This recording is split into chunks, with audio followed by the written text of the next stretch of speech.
यह दुर्घटना विभिन्न छोटी मोटी त्रुटियों के एक साथ आने के कारण हुई, जिसके परिणामस्वरूप एक हृदय विदारक परिणाम हुआ, जो बहुत दुखद है। लेकिन इस दुर्घटना के भीतर कुछ लोग भी थे, कुछ उदाहरण जिन्होंने हमारे दिलों को गर्म कर दिया। शर्मिला की मां ने पहले अपने फोन पर उस दुर्घटना की रिपोर्ट देखी थी, यह जानते हुए कि यह राजमार्ग पर एक दुखद दुर्घटना थी, जिसके परिणामस्वरूप कई मौतें हो गईं और दर्जनों लोग घायल हो गए। टीवी पर पृष्ठभूमि कथन के माध्यम से उसे पता चला कि घटनास्थल पर एक लाल सूती टोपी पहने हुए एक व्यक्ति था, जो खतरे का जोखिम उठा रहा था, दुर्घटना में शामिल लोगों की मदद करने के लिए दौड़ा, और पास में खड़े कई यात्रियों ने इस प्रक्रिया को रिकॉर्ड किया। कहा जाता है कि इस रेड हैट लिटिल गाय ने कई लोगों को बस से बचाया और दुर्घटना स्थल पर कई लोगों की मदद भी की। गंजे चाचा, शर्मिला की मां ने समाचार समाप्त होने तक देखा और दूसरे दृश्य में बदल गया। फिर वह झुक गई और अपनी बेटी से बोली, वह तुम्हारा गंजा चाचा कैसे हो सकता है? भले ही उसने टोपी पहनी हो और हम यह नहीं देख सकते कि वह गंजा है या नहीं, लेकिन आपके गंजे चाचा चश्मा पहनते हैं और वह आदमी नहीं करता है। टीवी पर तस्वीर बहुत धुंधली है, उपस्थिति को स्पष्ट रूप से देखना वास्तव में कठिन है, और सिलहूट और गति से यह तय करना मुश्किल है कि यह जगत मेहरा है या नहीं। हालांकि शर्मिला की मां के विचार में, चूंकि वे उसका चेहरा स्पष्ट रूप से नहीं देख सकते हैं, तो यह होना चाहिए कि उनकी बेटी ने सिर्फ जगत मेहरा से फोन पर बात की थी और बेतरतीब ढंग से यह कहा था। उनके दिमाग में वह शायद सोचती हैं कि जगत मेहरा एक सुपर हीरो के रूप में महान हैं, इसलिए जब उन्होंने टीवी पर एक हीरो को देखा तो उन्होंने तुरंत इसे जोड़ दिया। शर्मिला टंडन का मुंह बहस करने के लिए खुला, लेकिन उसे अचानक कुछ याद आया और वह क्षण भर के लिए शब्दों के लिए खो गई। उसने अनिच्छा से अपना मुंह बंद कर लिया, अपनी जेब से सिक्का निकाला और उसे अपने हाथ में इधर उधर उछालना शुरू कर दिया। छोटी लड़की की उंगलियों के बीच सिक्के को तेजी से फ्लिप करते देखकर सुविधा स्टोर में बिक्री क्लर्क अवाक रह गया। 1 घंटे बाद, जब शर्मिला टंडन और उनकी मां रेस्तरां में बैठकर अपने भोजन का इंतजार कर रही थीं, तो दूसरे शहर में रहने वाले जगत मेहरा भी हाथ में चॉपस्टिक की एक जोड़ी लिए घर में अपनी डाइनिंग टेबल पर बैठे थे। उनके सामने स्वादिष्ट, ताजे पके हुए खरगोश के मांस का एक बर्तन था। शर्मिला की मां के साथ अपनी बातचीत खत्म करने से पहले जगत मेहरा को पता चला कि वे खरगोश के मांस के रेस्तरां में खाने वाले थे, जिसे उन्होंने पहले आजमाया था। शर्मिला टंडन को चॉपस्टिक देने का प्राथमिक कारण भोजन के दौरान लिटिल फैटी गर्ल के प्यार को महसूस करने के लिए वस्तुओं में भावनाओं को समझने के लिए इमोशनल इन्फ्यूजन की क्षमता का उपयोग करना था। भोजन के दौरान उसकी भावनाओं को इकट्ठा करना था। जगत मेहरा को पता था कि अगर खाने का सबसे ज्यादा आनंद लेने के लिए कोई पुरस्कार मिलता, तो शर्मिला टंडन निस्संदेह पहला स्थान हासिल कर लेंगी, जिसमें अगले दावेदार से पहले एक अंतर होगा। इसलिए अगर वह स्वादिष्ट भोजन के बारे में किसी की भावनाओं को स्थानांतरित करता है, तो शर्मिला टंडन निस्संदेह सबसे अच्छा लक्ष्य होगा। शर्मिला टंडन को चॉपस्टिक भेजने के बाद से जगत मेहरा ने संग्रह के लिए कई प्रयास किए थे। हालांकि उसने कई बार भावनात्मक स्थानांतरण को सफलतापूर्वक अंजाम दिया था, फिर भी वह काफी संतुष्ट नहीं था। भोजन के समय ये भावनात्मक भावनाएं, जो दूसरों के लिए काफी तीव्र होंगी, जगत मेहरा को कुछ कमी लग रही थी, जैसे कि यह शर्मिला टंडन होता तो यह अधिक हो सकता था। शायद शर्मिला टंडन ने हाल ही में स्वादिष्ट भोजन नहीं किया था, जिसके परिणामस्वरूप भावनात्मक प्रतिक्रिया सीमित थी। इसके अलावा जगत मेहरा हाल ही में व्यस्त थे और हर भोजन में भावनाओं को बदलने के लिए निगरानी और तैयारी नहीं कर सकते थे, जिससे वह भोजन के समय कुछ तीव्र भावनाओं से चूक सकते थे। यह जानते हुए कि वे आज खरगोश का मांस खाने जा रहे हैं, और पिछली बार जब उन्होंने स्टार सिटी में एक साथ भोजन किया था, तो लाइव फीडबैक को देखते हुए उन्होंने भावनात्मक प्रतिक्रिया को काफी मजबूत माना। जगत मेहरा इसे पूरी तरह से समझने और बदलने के लिए तैयार हो गए। जहां तक उन चॉपस्टिक की बात है, शर्मिला टंडन उन्हें भोजन के लिए हर दिन नर्सरी स्कूल ले जाती हैं, इसलिए अब शर्मिला की मां उन्हें उठा रही हैं, तो उनके पास चॉपस्टिक होनी चाहिए। चूंकि शर्मिला टंडन खरगोश का मांस खाने जा रही हैं, इसलिए जगत मेहरा ने खरगोश के मांस की एक प्लेट भी तैयार की। आखिरकार उनके पास अभी भी फ्रिज में बहुत सारी सामग्री थी। भावनात्मक जलसेक के माध्यम से कथित भावनाओं को पहले अपने स्वयं के रूप में बदलने की आवश्यकता होती है, जिससे आप वास्तव में सहानुभूति रखते हैं, और केवल एक गैरबोधगम्य स्थिति में ही आप दूसरों को प्रभावित करने या वस्तुओं पर भावनात्मक जलसेक का उपयोग करने के लिए भावनात्मक आत्मसात का उपयोग कर सकते हैं। बदलने का तरीका वास्तविक समय में लक्ष्य के कार्यों और स्थितियों की नकल करने का एक तरीका खोजना है। अगर शर्मिला टंडन खरगोश का मांस खा रही हैं, तो वह खरगोश का मांस भी खाएंगी। यह सही एहसास खोजने का सबसे आसान तरीका है। जगत मेहरा ने शर्मिला टंडन को दी चॉपस्टिक की जोड़ी को महसूस करना जारी रखा, लगातार अलग अलग प्रतिक्रिया प्राप्त कर रही थी। लिटिल फैटी गर्ल हमेशा बहुत सारी भावनात्मक गतिविधि, तेजी से भावनात्मक परिवर्तन और कठोर मिजाज के साथ एक बच्चा रहा है, खासकर जब वह भूखी हो। और इस तरह की स्पष्ट भावनात्मक प्रतिक्रिया प्राप्त करना साबित करता है कि उसने पहले से ही चॉपस्टिक के साथ खेलना शुरू कर दिया है। असहज महसूस करना, अनुमान लगाना, सहना, अनुमान लगाना, असहज महसूस करना, भूख लगना, सहना। शर्मिला टंडन की भावनाएं इन कुछ प्रकारों के बीच बदलती रहती है। जगत मेहरा लगभग लिटिल फैटी गर्ल को रेस्तरां की कुर्सी पर अधीरता से बैठे हुए देख सकता है, अपनी चॉपस्टिक के साथ खिलवाड़ कर रहा है और उसकी मां उसे परेशान कर रही है। इन सभी भावनाओं को मिलाएं और यह भोजन से पहले मजबूत भूख के बराबर है, जब आप भूखे होते हैं और स्वादिष्ट भोजन खाना चाहते हैं। लेकिन जगत मेहरा के लिए ऐसी भावनाओं के साथ सहानुभूति रखना मुश्किल है। लिटिल फैटी गर्ल की उम्मीद नाटकीय रूप से बढ़ गई और जगत मेहरा को तुरंत एहसास हुआ कि उनका खाना परोसा गया है। उसने भी अपनी चॉपस्टिक उठाई, जो उसके सामने खरगोश का मांस खाने के लिए तैयार थी। क्योंकि वह घर पर अकेला है, उसने कंकड़ निगलकर उल्टी करने की अपनी इच्छा को दबाया नहीं। उसने डाइनिंग टेबल के पास एक बाल्टी रखी, जो चबाने के बाद भोजन के अवशेषों को सीधे बाल्टी में थूकने के लिए तैयार थी।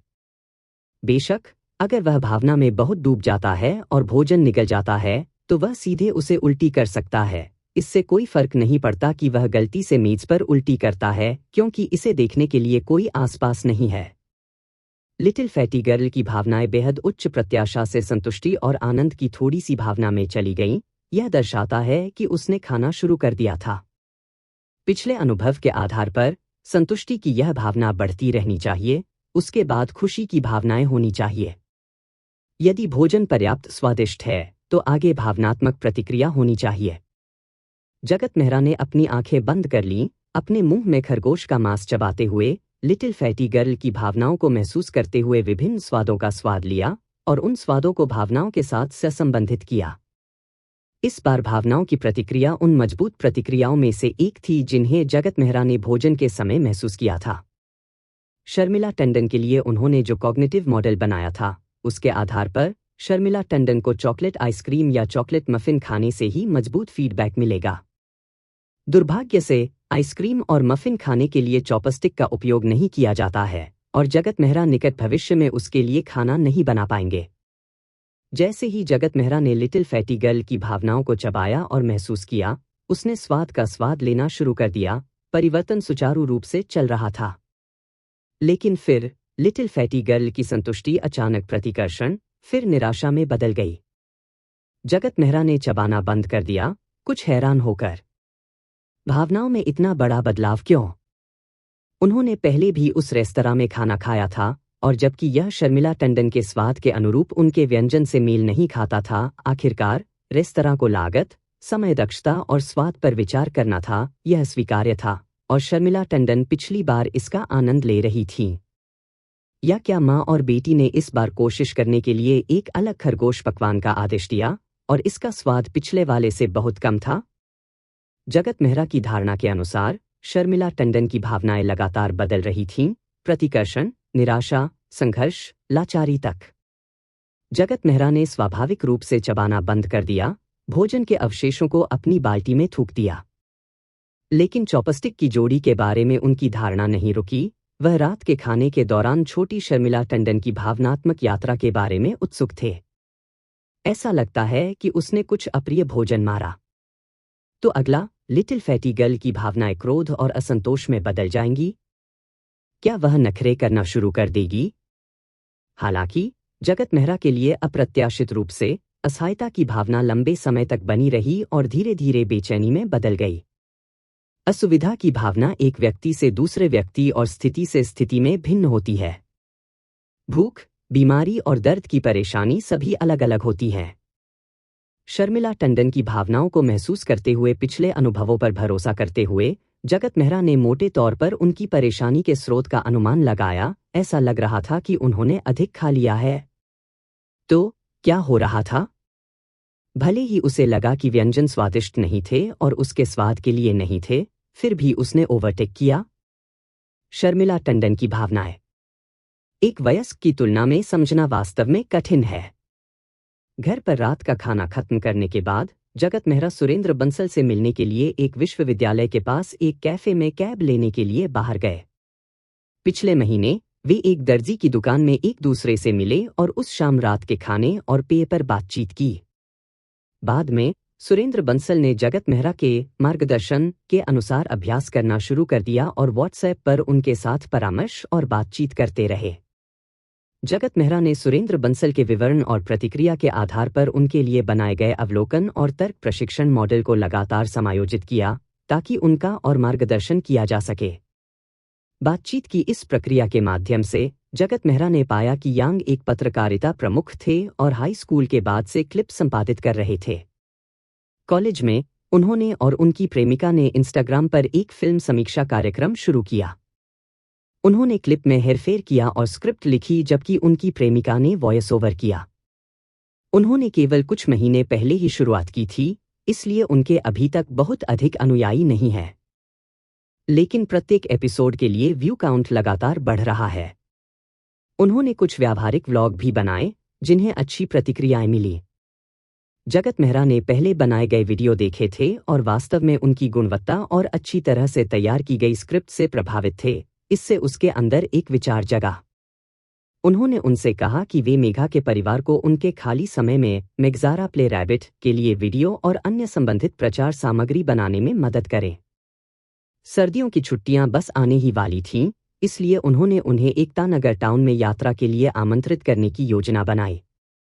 ऐसा इसलिए नहीं था क्योंकि जगत मेहरा पैसे बचाना चाहते थे और मुफ्त श्रम का लाभ उठाना चाहते थे। इसके बजाय ऐसा इसलिए था क्योंकि रश्मि सिंह अविश्वसनीय रूप से मददगार और बेहद व्यस्त रही हैं, इसलिए उनके पास अपने वीडियो बनाने का समय नहीं था। इसके अलावा जगत मेहरा को पता था कि बावना कभी भी उससे किसी भी तरह का भुगतान स्वीकार नहीं करेगा।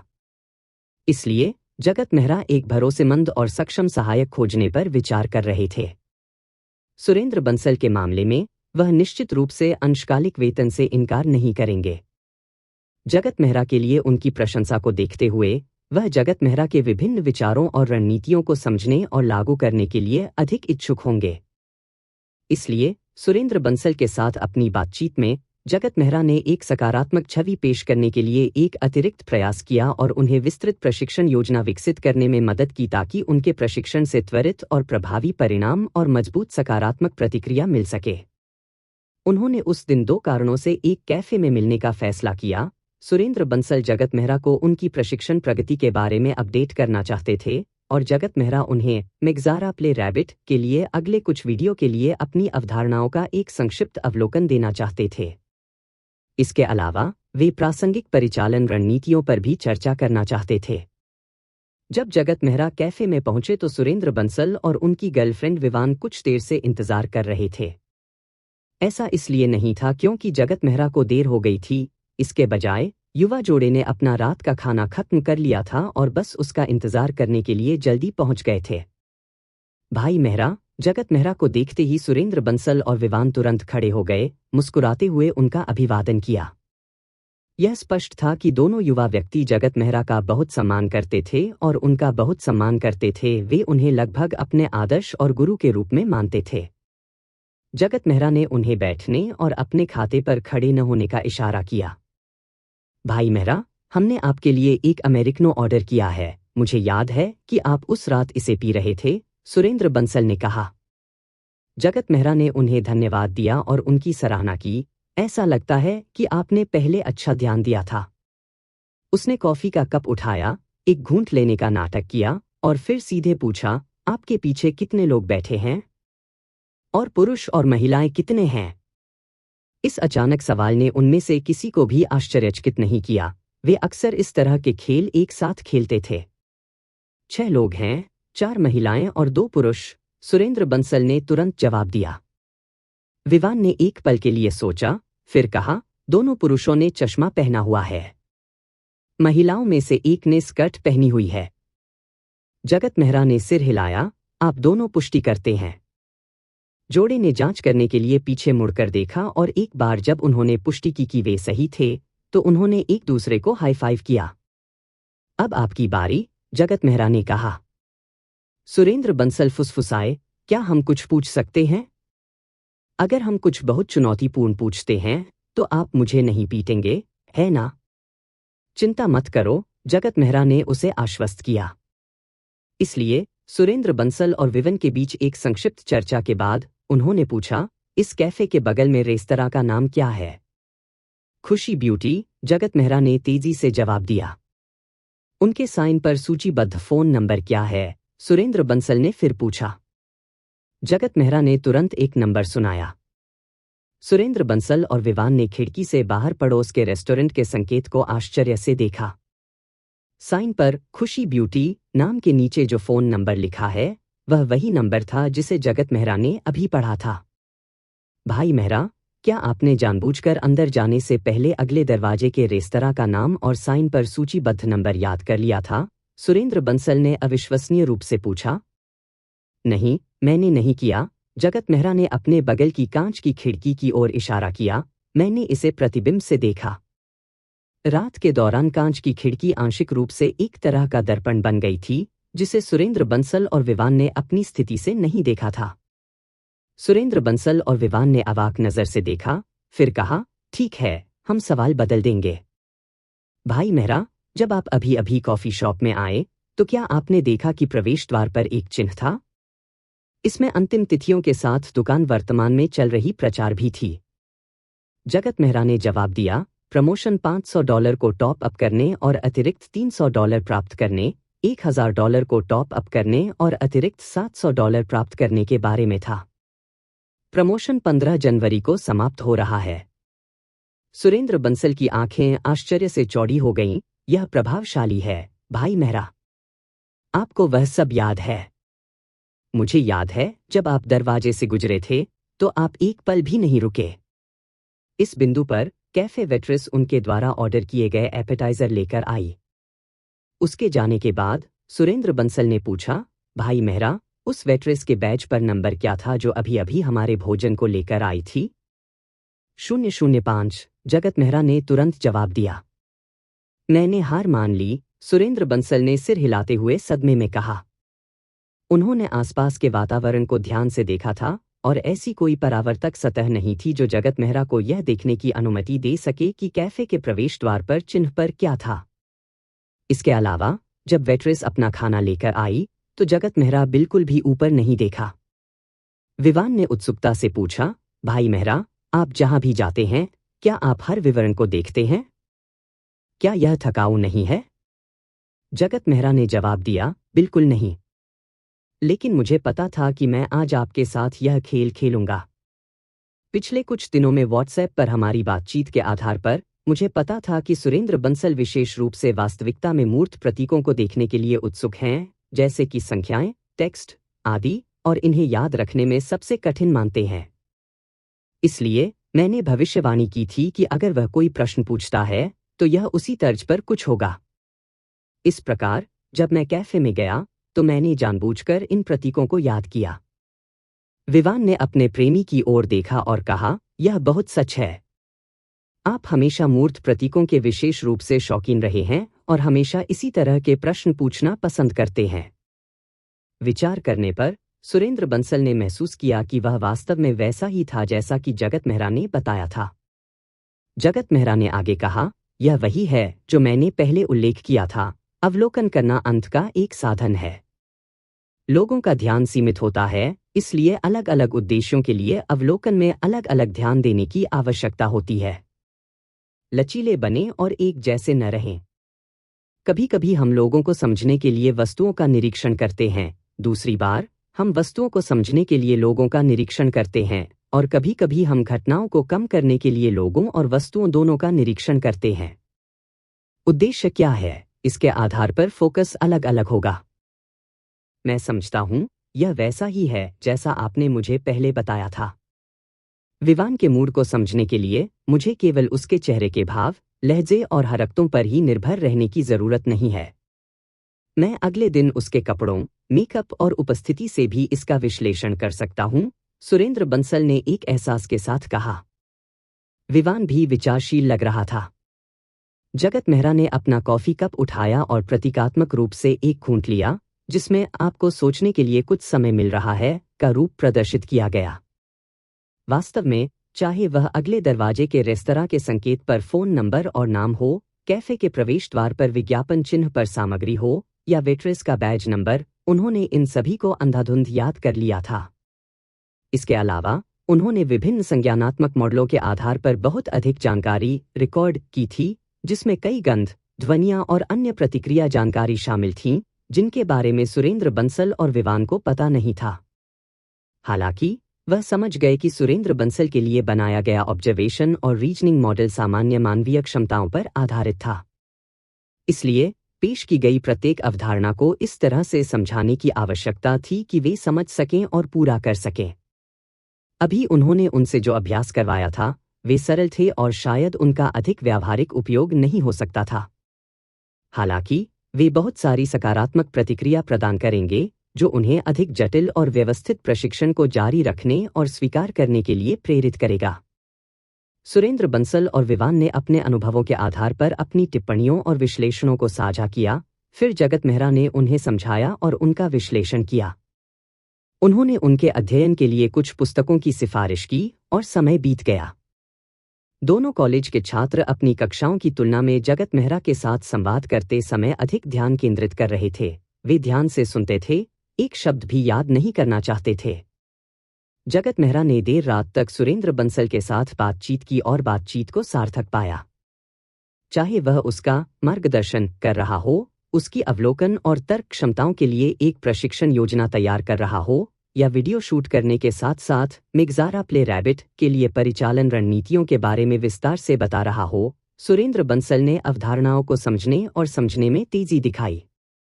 स्वाभाविक रूप से, जब वीडियो संपादन के प्रवाह की बात आती है, रचनात्मक वीडियो सामग्री के साथ आते हैं और यह समझते हैं कि प्रमुख वीडियो प्लेटफॉर्मों पर क्या चलन में है और दर्शकों की प्राथमिकताएं क्या हैं, तो सुरेंद्र बंसल रश्मि सिंह के लिए कोई मुकाबला नहीं थे। हालांकि जगत मेहरा ने सुरेंद्र बंसल के अपने संज्ञानात्मक मॉडल के आधार पर स्वीकार किया कि उनकी सीखने की क्षमता काफी अच्छी थी और अभी भी इसमें सुधार की काफी संभावनाएं हैं। सुरेंद्र बंसल मिगजारा प्ले रैबिट के लिए अंशकालिक वीडियो निर्माण और संचालन में भी रुचि रखते थे। उन्होंने इस यूपी होस्ट मिगजारा प्ले रैबिट का अनुसरण करना शुरू कर दिया जब उन्होंने सुना कि यूपी के इस होस्ट द्वारा पोस्ट किए गए वीडियो उसी रसोई में फिल्माए गए थे जहां जगत मेहरा ने बांस के चूहे का मांस पकाते हुए विभिन्न खाद्य कार्यक्रमों की आलोचना की थी। अब जब वह जगत मेहरा और मिगजारा प्ले रैबिट के बीच संबंध जानते हैं, तो स्वाभाविक रूप से वह उत्पादन में भाग लेने के लिए उत्सुक होंगे। इसके अलावा जगत मेहरा ने उसे मुआवजे का वादा किया था। हालांकि वह थोड़ा शर्मिंदा था, वह वास्तव में इसका इंतजार कर रहा था और वास्तव में खुश महसूस कर रहा था। उसकी प्रेमिका विवान एक वैनिटी प्रेमी नहीं है। फिर भी आकस्मिक भोजन, सैर और कभी कभार उपहारों के लिए बहुत पैसा खर्च होता है। उसका बटुआ कड़ा हो रहा था और उसे पहले से ही अपनी बहन से पैसे उधार लेने की जरूरत थी। जब वह कैफे से घर जा रहा था, तो रात के 11 भी नहीं बचे थे। जगत मेहरा ने टैक्सी नहीं पकड़ी, लेकिन धीरे धीरे सड़क पर टहलते रहे।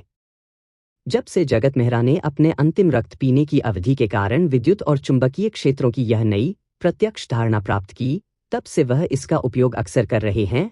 वायुमंडल के अलावा विद्युत और चुंबकीय क्षेत्रों को महसूस करने की विधि की खोज कर रहे हैं। यद्यपि वह केवल इस प्रवृत्ति को अस्पष्ट रूप से समझ सकता है, जैसे कि अस्पष्ट रूप से यह पता लगाना कि क्या उच्च शक्ति वाले बिजली के उपकरण घर के अंदर एक निश्चित दिशा में चालू और बंद हैं। उनका मानना है कि यदि वह इस अवधारणात्मक वृद्धि की वर्तमान गति को बनाए रखता है और पर्याप्त प्रथाओं का मार्गदर्शन करता है और कई और रक्त पीने की अवधि और विकासवादी उत्परिवर्तन के कई दौरों से गुजरता है, तो वह उस जानकारी को समझने में सक्षम होगा जिसे वह अनुभव करना चाहता है। वह कभी भी ह्यूमनॉइड सिग्नल रिसीवर बनने के बारे में नहीं सोच रहा था, हवा में जानकारी ले जाने वाली विभिन्न प्रकार की विद्युत चुंबकीय तरंगों को प्राप्त कर रहा था। बस उन विद्युत चुंबकीय तरंगों को समझना किसी के द्वारा भेजे गए पत्र को देखने जैसा है, फिर भी पत्र में शब्द एक विशिष्ट कोड में लिखे गए हैं जिसे वह नहीं समझता है और समझ नहीं सकता है। और अगर वह खुद को डिमोड्यूलेट और डिकोड करने की क्षमता विकसित करने की अनुमति देता है, तो यह एक और विशाल विषय होगा जिसे प्राप्त करने में अनगिनत समय और प्रयास लग सकता है। अगर वह इसे हासिल भी कर लेता है, तो भी इसका कोई खास मतलब नहीं होगा। एलिस को उपयुक्त उपकरणों से लैस करना और उसे इसकी देखभाल करने देना अधिक व्यावहारिक होगा। हालांकि उन संकेतों को समझने में सक्षम होना महत्व के बिना नहीं है, क्योंकि वह कुछ संकेतों के संचरण को चुनिंदा रूप से बाधित और हस्तक्षेप कर सकता है। कभी-कभी यह उसे एक सुरक्षित वातावरण और कार्रवाई की अधिक स्वतंत्रता प्रदान कर सकता है। यहां तक कि अगर यह एक निश्चित स्तर तक पहुंच जाता है, तो यह सीधे ईएमपी के समान प्रभाव का उत्पादन करने के लिए संभव हो सकता है, इलेक्ट्रोमैग्नेटिक पल्स, और एक छोटी सी सीमा के भीतर सभी इलेक्ट्रॉनिक उपकरणों को पंगु बना सकता है। दूसरे शब्दों में, उसे कुरियर द्वारा दिए गए पत्रों को इंटरसेप्ट और डिकोड करने की आवश्यकता नहीं है। उसे बस इतना करना है कि कुरियर को खाई में धकेल दें या बस सड़क को अवरुद्ध कर दें, जिससे न तो कुरियर और न ही डिलीवरी गुजर सके। पहले से ही कम तापमान और हवा की ठंडक के बावजूद शहर की देर रात शांत नहीं है। अधिक हलचल भरी सड़कों पर अभी भी काफी पैदल यात्री हैं। यहां तक कि सड़क के किनारे बारबेक्यू स्टॉल और स्नैक स्टैंड अभी भी हलचल भरे हुए हैं, बहुत जीवंत हैं। जगत मेहरा सड़क पर बहुत धीरे धीरे चल रहा था, जैसे कि वह टहल रहा हो। ऐसा लग रहा था कि उसे कुछ ऐसा लग रहा था जैसे कि उसके शरीर से कई बाल पतले धागे फैले हुए हैं, जो आसपास के वातावरण से जुड़े हुए हैं और उन चीजों से जुड़े हुए हैं जिन्हें वे प्रतिक्रिया के रूप में मानते हैं, और फिर नाजुक कांपने के साथ वे एक अस्पष्ट तरीके से जानकारी के विभिन्न टुकड़ों को वापस लाए। जिस तरह से वह प्रतिक्रिया प्राप्त करता है, वह अवधारणात्मक क्षमता के माध्यम से है, जिसे उसने हाल ही में इस रक्त पीने की अवधि से विकसित किया है। इस प्रकार का संवेदी अंग उसके मस्तिष्क की नसों के भीतर एकीकृत लग रहा था और उसके विचारों को बारीकी से प्रभावित कर सकता था, और इसके विपरीत उसके विचारों और चेतना से भी प्रभावित था।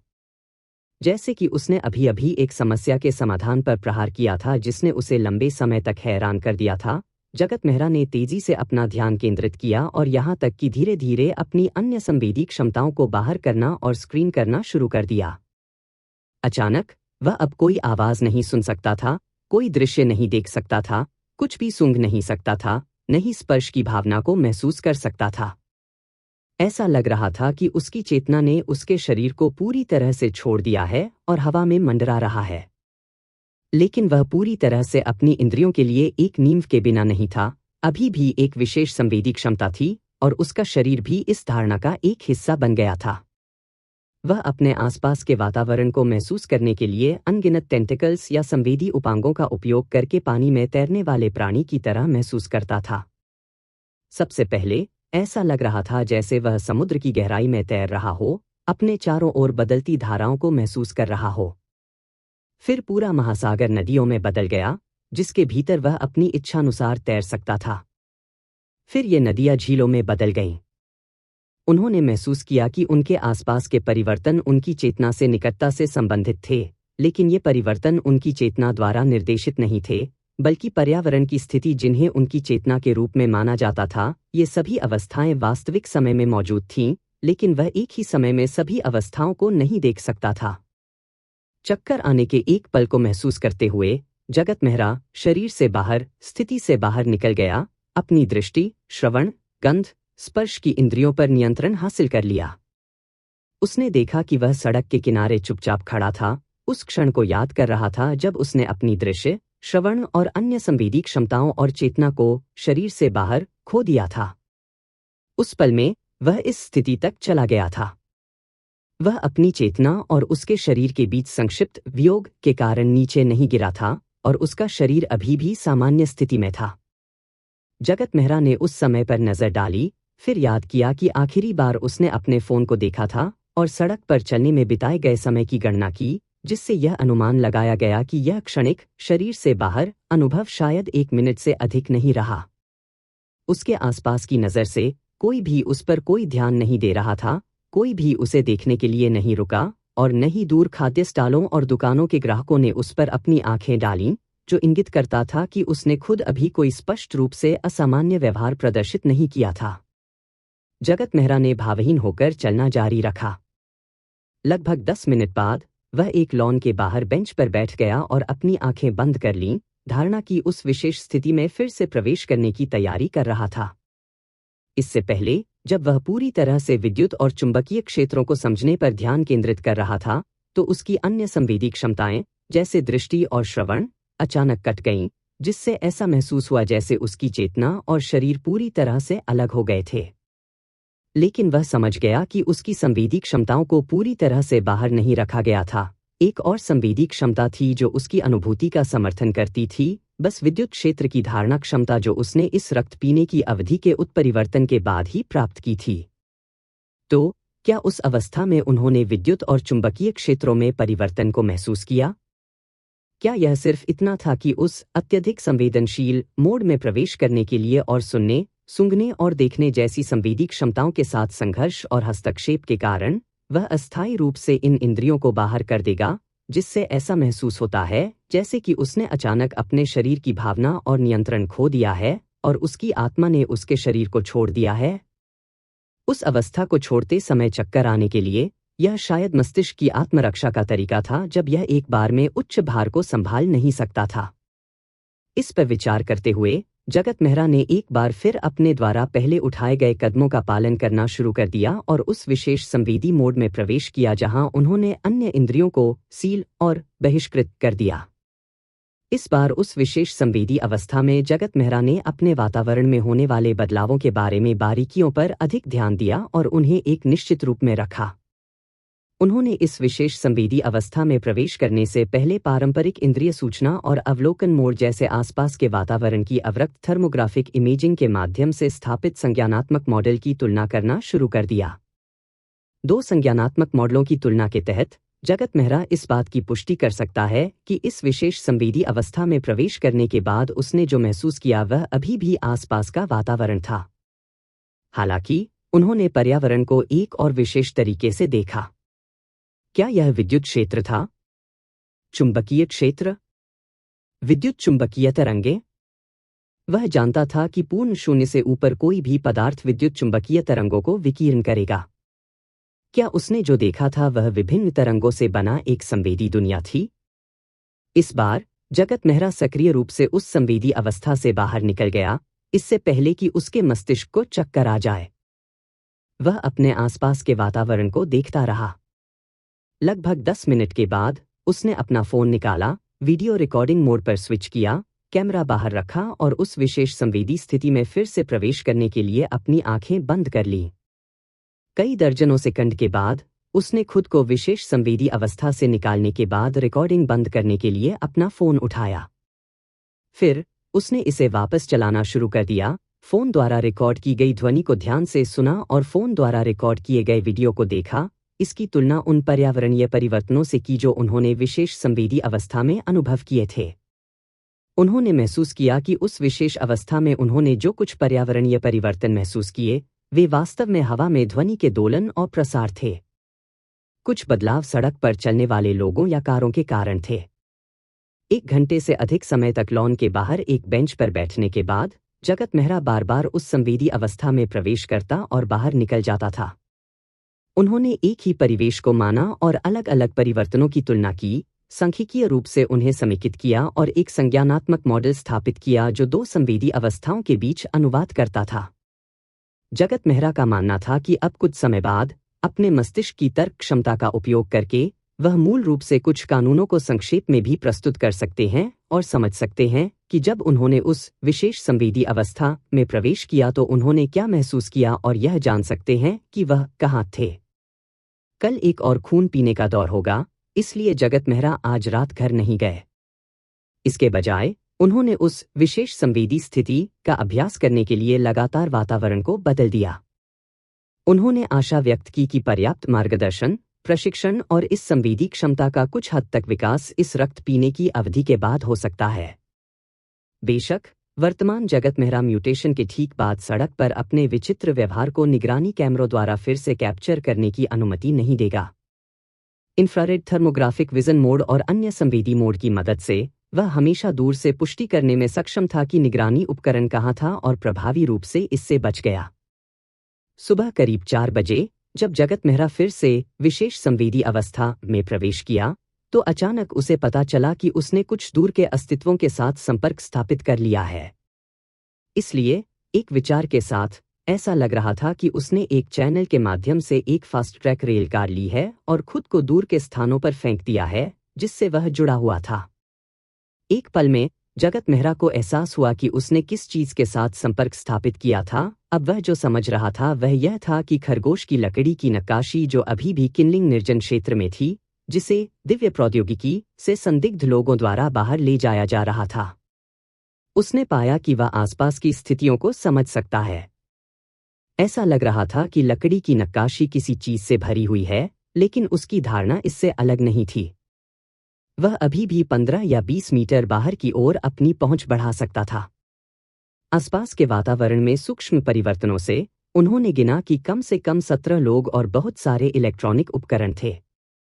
हालांकि इससे पहले कि वह अधिक जानकारी इकट्ठा कर पाता, वह अपने मस्तिष्क में चक्कर आने के कारण विशेष संवेदी अवस्था से बाहर निकल गया। जगत मेहरा, जो एक सामान्य संवेदी अवस्था में लौट आया था, अभी भी थोड़ा चक्कर आ रहा था, लेकिन अपनी मुट्ठी भींचकर उत्साह से उसे लहराने से खुद को रोक नहीं सका। उस संक्षिप्त धारणा ने उसे अभी निश्चित कर दिया कि स्थापित कनेक्शन के साथ वस्तुओं के माध्यम से अपनी धारणा का विस्तार करने की उसकी पिछली उम्मीदें आखिरकार सच हो गई थी। यद्यपि वह कोई तस्वीर नहीं देख सकता था, कोई आवाज नहीं सुन सकता था, किसी भी गंध को सूंघ नहीं सकता था और कोई वास्तविक स्पर्श नहीं था, यह विशेष संवेदी स्थिति और विशेष धारणा की जानकारी अभी भी उसे कई चीजें बताती है जो वह जानना चाहता था। उनका यह भी मानना था कि जैसे जैसे समय बीतता गया, वह विशेष संवेदी अवस्था में सूक्ष्म पर्यावरणीय परिवर्तनों से ध्वनि और छवियों को डिकोड भी कर सकते हैं। जगत मेहरा को पता था कि यह वास्तव में एक सूक्ष्म प्रक्षेपण नहीं था जब उसने खुद को दूरस्थ स्थान में गोता लगाते हुए और खरगोश की लकड़ी की नक्काशी करते हुए पाया। आखिरी बिजली के तूफान के बाद स्थापित मिनी मूर्तियों और एप्पल के बीच संबंध के अनुसार जगत मेहरा को पता था कि संबंध स्थापित करने की यह भावना उनके और उन वस्तुओं के बीच अंतरिक्ष में एक निश्चित ऊर्जा विनिमय का परिणाम थी।